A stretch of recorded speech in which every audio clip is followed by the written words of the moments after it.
Hello and welcome. This is Heavy Business. I'm Aaliyah, And I'm Curtis. and today we are joined by Matt and Dwayne from Atavistia. Thank you so much for joining us, both of you. Thanks for having us. Thank you. Of course.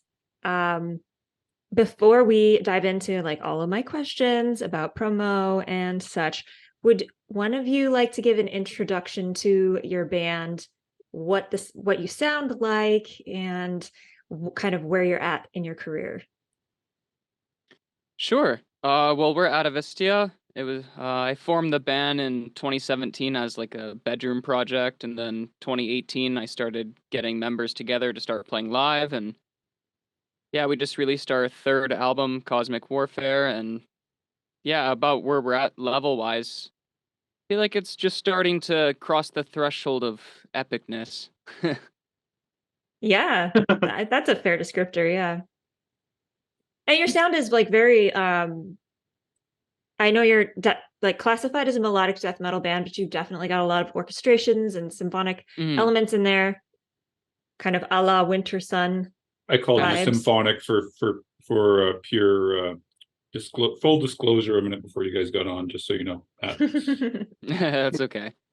Yeah, I don't think there's a particular label you can put us under. I mean, I think melodic death metal is the easiest one too, but there's just, so many influences and genre mixing in our music that it's hard to keep track. It is helpful to put it under just a little bit of an umbrella though, right? To help for sure. guide people a little bit.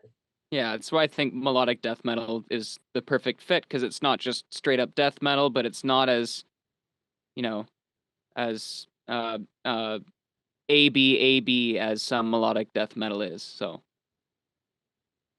right. Awesome. So I guess I want to just dive right into Bloodblast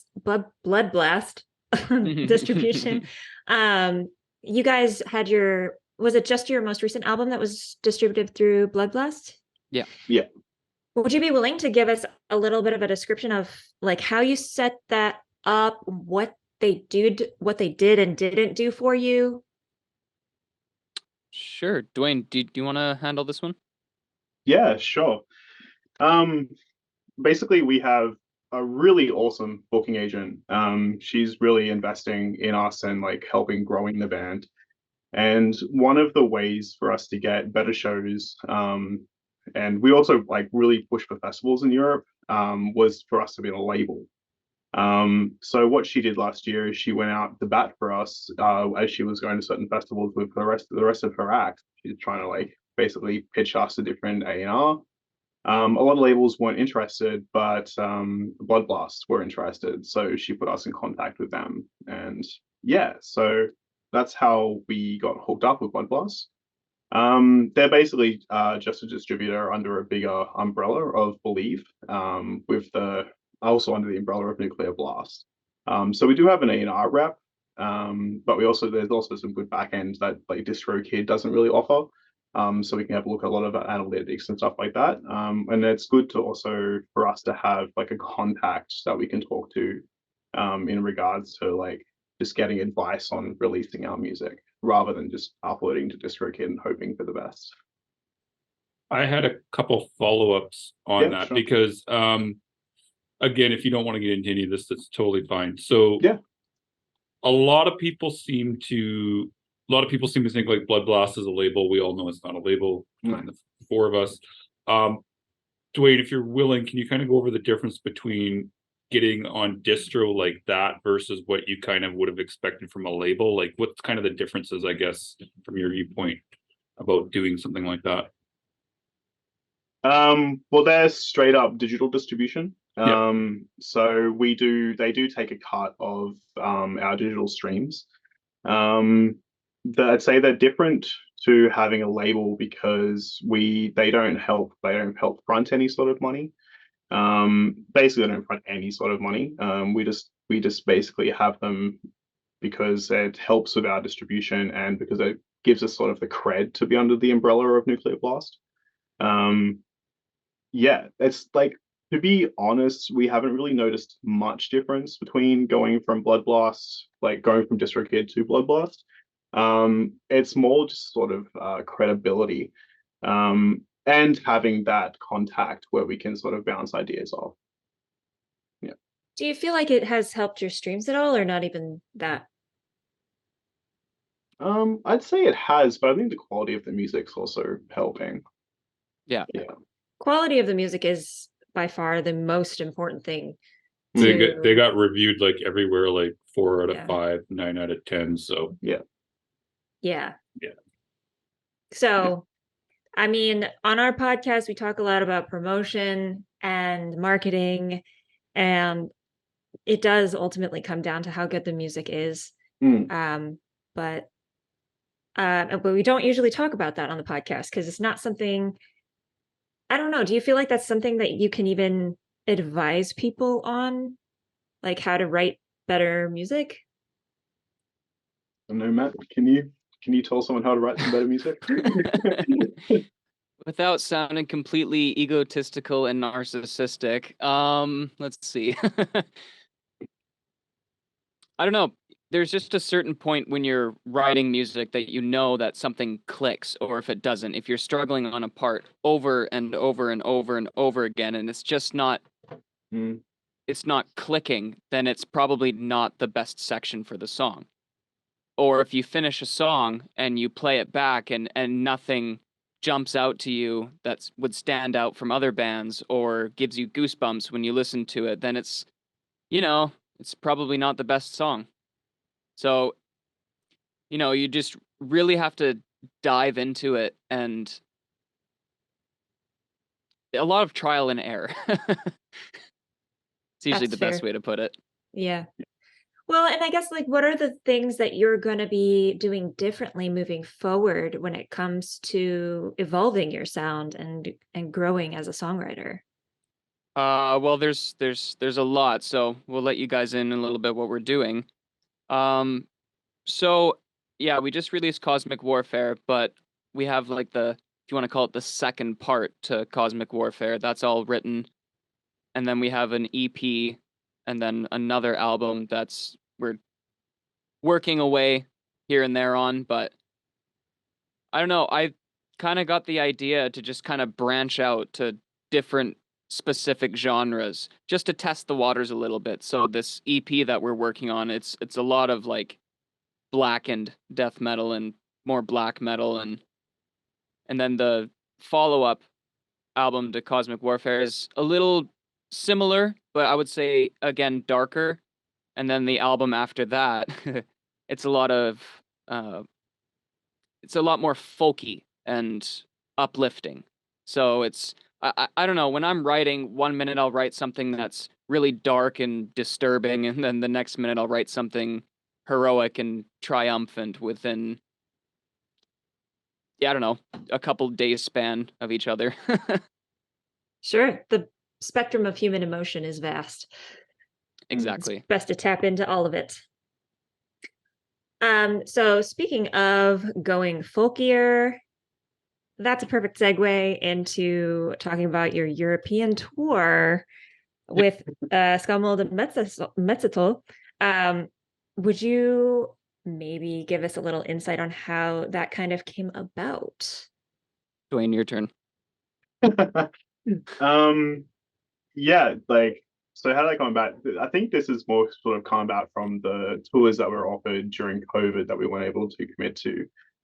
Our agent found us actually on Spotify on a playlist and contacted us and said that she wanted to represent us. She wanted to help us build the band. So she offered us the Finchfold tour, which was also with Skálmöld. But due to COVID, it kept getting pushed back, and then I changed careers. A few of us have gone through different changes in the last few years, which when it was going to happen when everything came back, we couldn't afford to do it as a band because it went from a 4-week tour to a 6-week tour, which is very expensive. So we were very honest that we couldn't afford to do it. We said we'd probably be best to do something in 2024. but she came back to us around April and said that I've got something for you in October. Originally it was 4 weeks. We said we probably still can't commit to that, being an indie band, and probably 2 weeks is probably the better mark for us. She came back, so the tour is now 2 weeks. So we had to do it, which is great. Like, we're really excited, but yeah, that's how it came to fruition. Yep. I have a question, because Sure. why do you guys want to focus on the European tours right now versus, like, because you guys haven't even played the US, I don't think, have you? Or have you? No. Yeah, you haven't No. even done cross Canada, I don't think. So No. what's I understand your sound and stuff like that, but what's kind of the think of not doing North America first, where it's less expensive for you guys, just out of curiosity? Visas. Yeah, so for the US, it's the visa cost and just all the paperwork to get in, and just finding the right bands and the routing to do, because the US is massive. So doing like a proper US tour, it's going to take a lot of financial and logistic strategy. But we got the opportunity with almost everything handed to us on a plate for Europe. So it's a little different. If we got the same opportunity for the States, yeah, we would probably take it. It's just all about cost and logistics. And just right now, the European tour seems to be more in the stars for us. Fair enough. Are you guys planning on trying to do more Canadian dates, or is it just going to be sticking to the West Coast for the foreseeable future? Well, we'd love to do cross Canada, but again, we have to find, the right bands to do it with, have all the right promoters in contact with, and et cetera, et cetera. Never So mind. is your booking agent out of Europe? Yeah, Germany. she's in Germany. Yeah. Okay. She represents us globally. So. Yeah. Yeah. Yeah, but she may not be like thinking so much about North America if she's based out of Europe, I guess. Yeah, that's exactly right. Yeah. So. Oh, Curtis. Okay. We're limited. This always happens like one time every episode. So for North America, actually, you booked your own tour, the Cosmic Horror Tour. That was like more regional on your side of Canada. Yeah. How did you do that logistically? And maybe tell us a story of how you set that up and how it went. Yeah, sure. The reason for the Cosmic Horror Tour was mainly just to have dates into pushing a lot of the music on Spotify and like to get into editorial playlists, because you need to sort of provide dates to promote your music. I've had experience in the past booking tours for like my old bands back in Australia, so really it was just a case of finding the right bands to play with. So we toured with Hyperia and Caius, two bands here that we both love, and basically just started emailing venues and getting in contact with promoters. So we know a few really good promoters over in Alberta, and all the dates in between Alberta, I just reached out to venues and then just had to do all the promotion myself. Yeah. So how did you kind of get the foot in the door with promoters? Is that something that you kind of developed over the years of networking or attending shows, or how did you do that? Honestly, just reaching out to them. So the most recent tour was we played probably Alberta almost the same amount as we've played Vancouver, Matt. Yeah. And we actually really like the crowd over there, so we just keep going back. So we started building up a relationship with bands and promoters over there. It also helps that our guitarist Dalton knows a few people from the scene, so he put me in touch with a few people to talk to. Yeah. So Dwayne, if you can kind of explain, okay, so you guys did a little regional tour right now, or sorry, not right now, a few months ago rather. So lots of driving and stuff like that. You got to go to Alberta, which is like what, 25 hours away from you guys or whatever. So 12 hours from Vancouver 12, to Calgary. 12, 15. Is that all? I always thought it was longer it's not than that much. Okay. Okay, so we talked a little bit about the logistics, but let's kind of talk about the pre-planning on something like that, because obviously the planning for that's going to be different than going to Europe. I would imagine. So if you can kind of go over like how you kind of plan a regional tour versus a European tour, I guess is what I'm trying to say. It's late. I'm sorry, guys. My questions are bad. No, it's all right. It's all good. So ideally, when I've done regional tours and also with Atavistia, because they're only sort of in our local sort of area in like states that provinces that are near us, it's not really beneficial for us to take time off work. And it's also not beneficial for us to play shows during the week, being the bands that we are. It's not like we're going to guarantee pulling 300 people into a room on a Tuesday night. So we try and we tried to basically plan all of our tours around weekends. This one just happened to nicely fit together. Like it was by pure chance that it was over 4 days, like from Thursday to Sunday. Originally, it was supposed to do it over a few weekends. Wasn't there a tour, not a tour, a festival involved in the tour, or am I mistaken? Our Vancouver show, Joey from Journeyman, we actually had that booked almost a year in advance. Yeah, he asked us around the time Hyperspace was the year before. It just happened to like once the album was finished and we started looking at like how the release schedule was going to be at, we're thinking about our release show and how we're going to do that, and then we're just like, let's release the album at Hyperspace. That just makes sense. One of the bands that were on the run with us was also playing Hyperspace, so it just kind of made sense to make the Vancouver show Hyperspace. And plus, that also had a lot of PR and promotion attached to it, so it made sense. Even though it was a week prior to the actual tour itself. Yeah. I kind of assumed it somehow tied in. I think you answered the question, so I wanted to touch sorry. Well, I mean, like how, I guess I'm curious to hear how you're preparing for the European tour as well. Oh, we left out that part. That's right. So yeah, lots of gear selling and eating just rice. Just trying rice to save rice and beans. Exactly. Just trying to save as much money as we can, and we actually have to divide our live rig into 2 separate pieces to get it into, the flight. So we're not going to pay a fortune, but we're still going to pay a small fortune. So it's mainly financial is what we're preparing for. Mm-hmm. Yeah.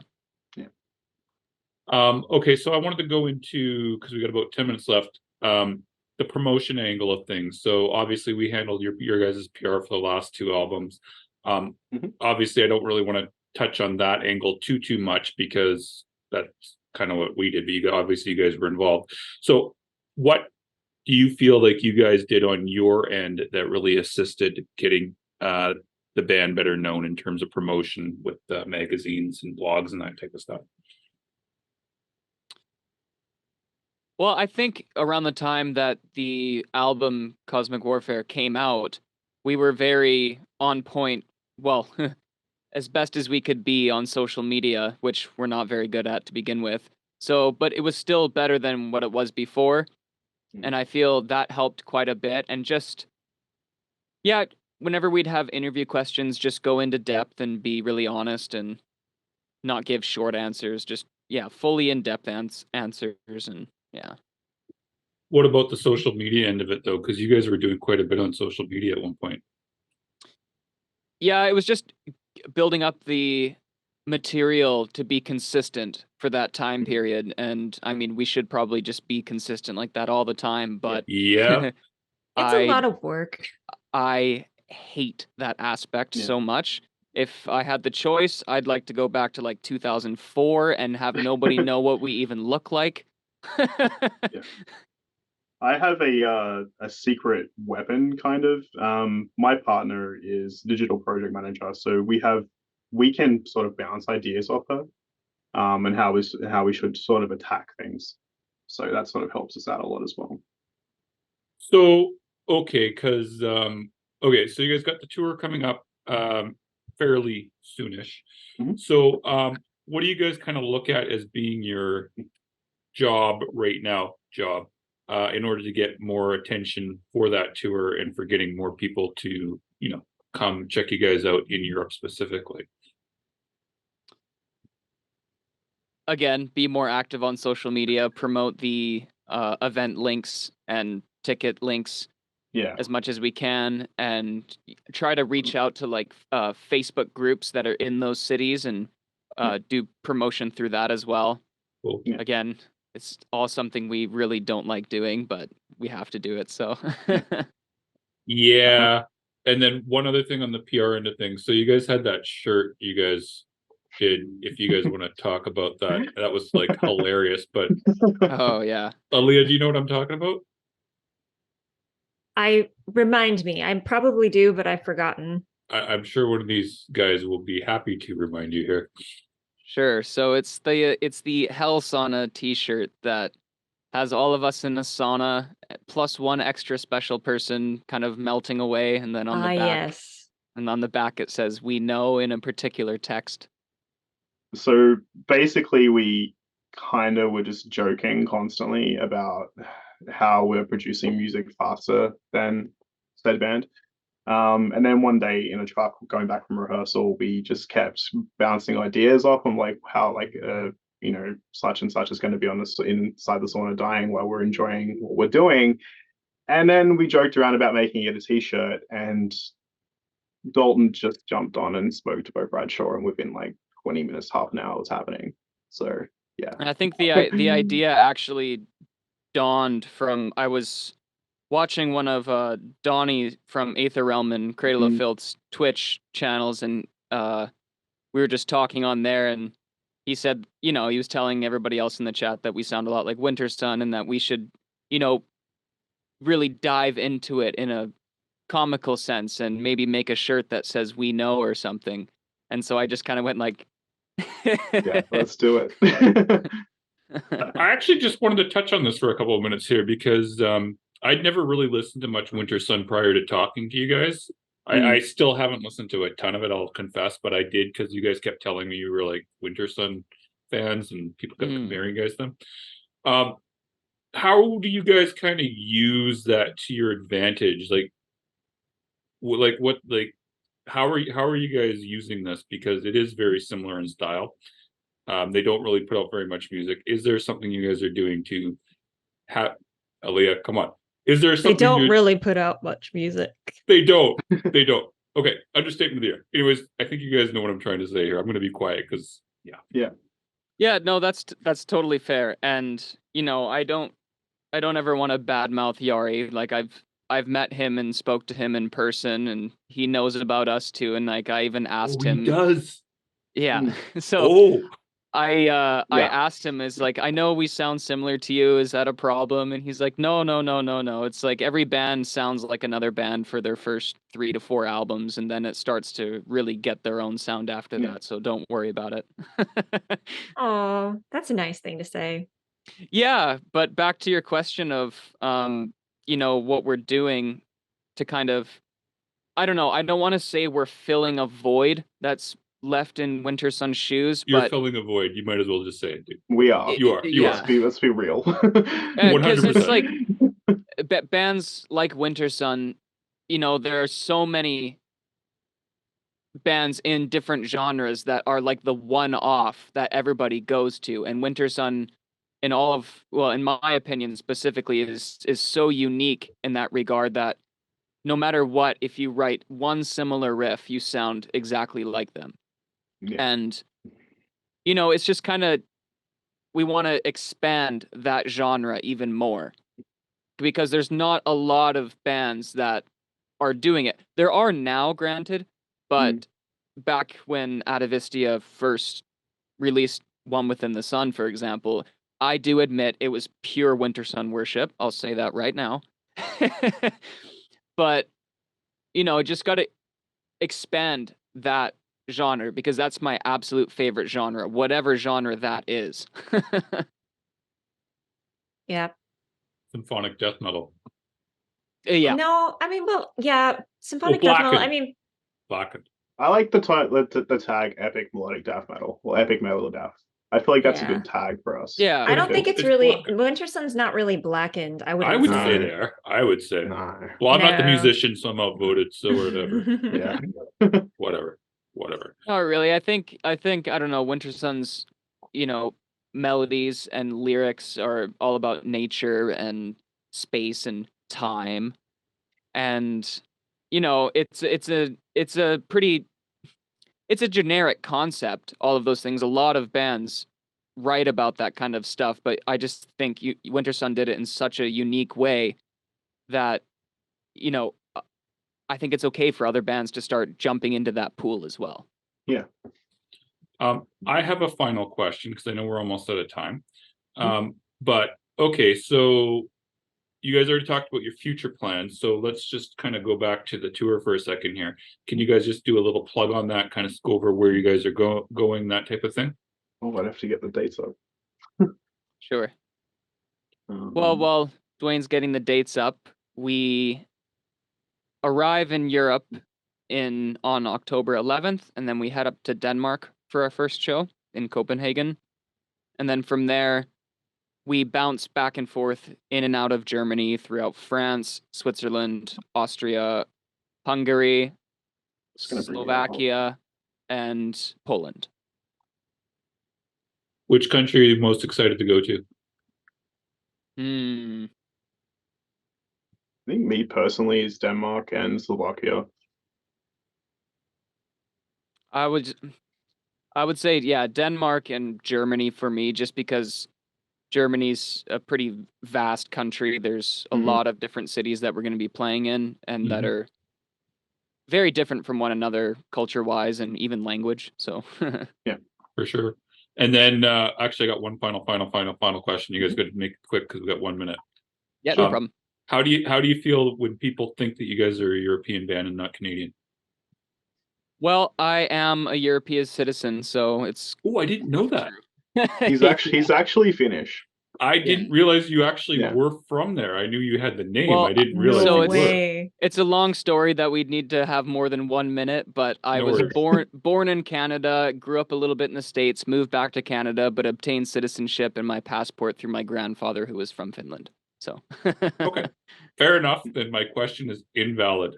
I am out of question. I do not speak Finnish though, but I speak a little bit of Swedish and German. So when they have those signs on stage that say "parking for Finns only," you can park there. Yep. Technically. I have one final question. It's kind of, I think this will be fun and interesting. What is your favorite film score?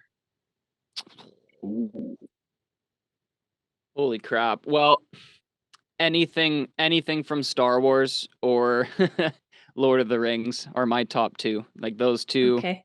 Yeah, those two. Yeah, those two for sure.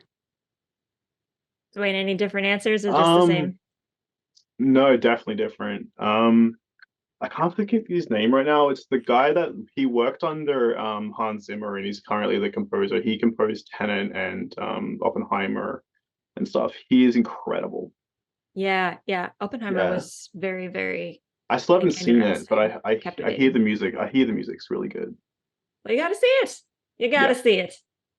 Masterwork of art. I'm worried about how loud it is. I've been told by colleagues at work that it is incredibly loud, that they got very angry. I work in a mixing studio they mix like film and TV, and a lot of them were not quite happy with how loud that film is, especially because it was a drama and did not need to be that loud.